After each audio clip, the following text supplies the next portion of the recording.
Jenson TV, sikat na vlogger sa Jeddah, Boss Pogi and Boss Madam.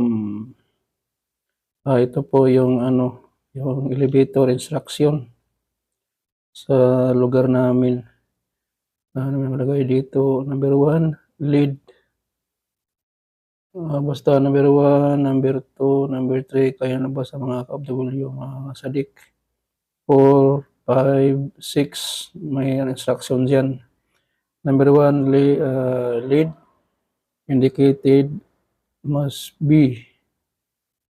Dyan, babasahin nyo lang po. Anim yan na instruction sa elevator sa lugar namin, building namin. Anong naman to? Ilang floor lang to? 1, 2, 3. 3 floor lata.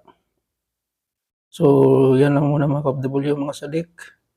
Elevator instruction, yan. Kayo na lang magbasa po. Mga ka-OFW, mga sadik, mga ka-electronics technician. Babo, Kuya Nag TV Official.